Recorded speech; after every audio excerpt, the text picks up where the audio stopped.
craft beer reviews, brewing questions, past episodes of Brew For You and Brewing Today can all be found at beerloons.com, the site for brewing information on the internet.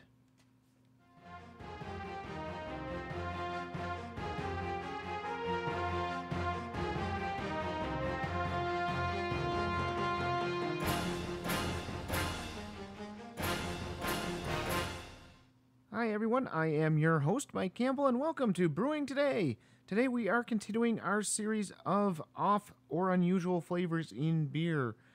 We've got several of these in the series and we are just going to continue until we get through all of them, so hopefully you're enjoying this. On this show, I'm going to discuss the flavor of Astringency. This is that mouth-puckering harsh flavor you might get in some beers. We will create the flavor at home, explain some of the causes for this flavor, and tell you how to prevent it on this episode of Brewing Today. We're going to start off by creating our own version of an astringent beer at home. To do this, what you need is 1/8 of a teaspoon of wine tannin. I went with powdered form. They do make a liquid form as well, but I'm guessing for this they use the powdered form. So we're using that, and you're going to dissolve it in 5 tablespoons of water. So take your 1/8 of a teaspoon of the wine tannin, put it in 5 tablespoons of water. Then take 2 teaspoons of that mixture and add it to 4 ounces of a light lager. As usual, I'm using Bud Select 55, but Coors Light, Bud Light, etc. will all work. So now that we have our beer and tannin mixed together, we're going to give this a little bit of a try. You go ahead and smell it first. See if you pick anything out. Oh, and I want to point this out. I believe a lot of these are written for, and I think I said, 4 ounces of beer. So that's what I'm trying this time, where in the past I've used a full can, 12 ounces, and it was very difficult without adding quite a bit more of whatever we're doing to pick out the smell or flavor. Now, in this case, it should be mostly flavor, so let's go ahead and try it.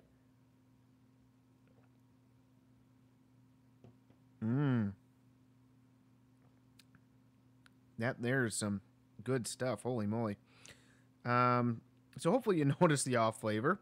If not, add a bit more tannin mixture to the beer until you begin to taste what we're talking about.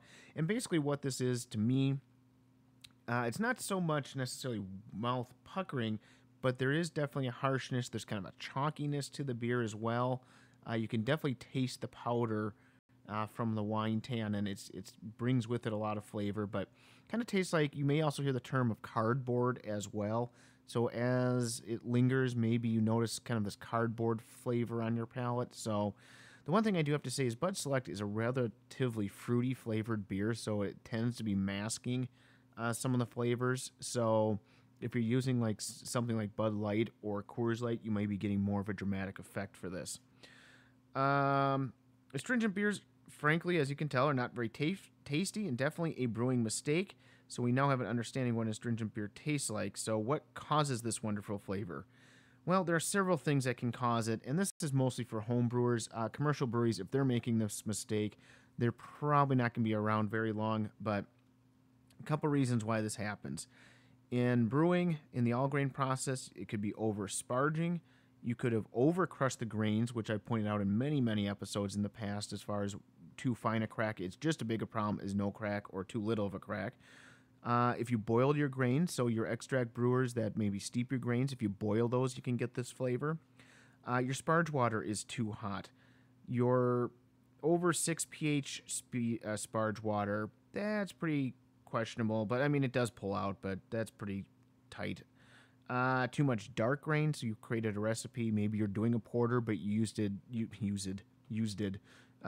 too much black malt. Too much whole hops, so you have too much hops in general in there. And raw spices, fruit pith, and fruit skins can cause this as well.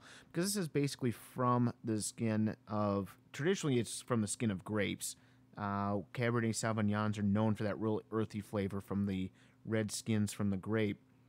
Well, in beer, because we don't use grapes traditionally, other things can still have tannin in them. It's just not the same flavor tannin that you see in a grape skin. So, and what draws it out is basically the enzymes do their job too quickly. They go further into whether it's the grain, the hops, the spice, whatever it may be, and start pulling out even more flavor, which leads to that mouth puckering. Sometimes it tastes like a cleaner, similar to like eating some little cleaner. That's usually a hop issue. Um, there's a lot of flavors associated with this cardboard, wet cardboard, things like that. Okay, so that is a pretty healthy list of things to avoid doing, but don't panic. Most of the issue stems from tannins being pulled out of the grain hops, like I talked about. What this really comes down to is paying attention to what you are doing during the brewing process. If you allow things to get too hot, then you're opening yourself up to a world of bad flavors. Make sure your beers are in balance for the style, and just because you are a hophead doesn't mean you need to add 10 ounces of hops for a 5-gallon batch. Kind of research what you're doing if you're writing the recipe. Don't go crazy. Don't reinvent the wheel, especially the first time or two out there. Make someone else's recipe or tweak it a little bit. But, if you like really bold flavors in a beer, don't sit there and add 2 pounds of black malt to your recipe. It's going to be horrendous on your standard 5-gallon batch. And the big thing, and I stress it time and time again, temperature. When you're brewing, I don't care if you're extract, all grain, whatever, if you're not paying attention to your temperatures, your beers will have all sorts of flavor issues. You can also use a software program like Beersmith to help you when you are creating recipes, or there's several free websites you can use to build recipes. Myself, personally, I really enjoy using hopfill.com to build my recipes because it's a sophisticated enough program, but it isn't overwhelming. It doesn't get into a lot of details that are very, very minor to the average home brewer. Get to know the style of beer that you're brewing by going to the bjcp.org website. I talk with a lot of people about their recipes, and it's very common to see too much hops being used. Try 4 ounces of hops in a cream ale, and you'll find out exactly what I'm talking about. Hell, 4 ounces of hops in a wheat or a rye will do the same thing. That's where you're really going to get that cleaner flavor.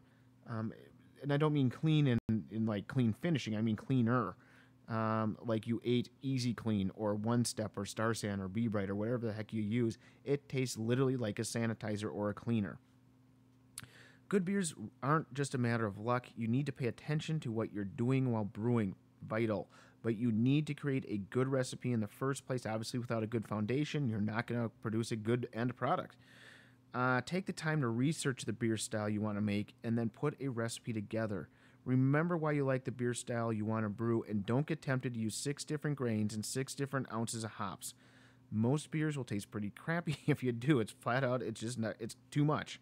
Look at other people's recipes for inspiration, like I said before, or email me your recipe, and I can tell you what you think. Or I think, for that matter. I'll be happy to look over your recipe because I get it all the time at the homebrew shop. I have no problem doing it. Extract brewers, don't think this episode doesn't apply to you. You've obviously heard me say extract a few times. I hear too often that the steeping of the grains was too hot, and guess what? Your beer now has this funky flavor to it. Sure, you don't have to worry about asparage, but too much dark grain and hops still applies to you as well. Steeping the grains at 180 degrees isn't so great either. Hear that a lot, 180, 190. I boiled the grains. I've had plenty of bad extract beers as well as many bad all grain beers. Simply slow down, take your time, and most importantly, have fun while doing it. I hope we've answered your questions on this topic, but if we haven't, then email me or send me your recipes at mikec@beerloons.com.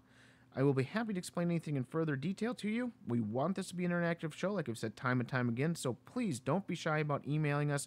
You can certainly find me on hopville.com by searching for the brewer Beerloons Mike or Brewer Mike. That's going to do it for our show today, and don't forget about our craft beer reviews on the Brew For You show, now shortened to 5 minutes or less. And thank you for spending time with us this week. And until next time, cheers.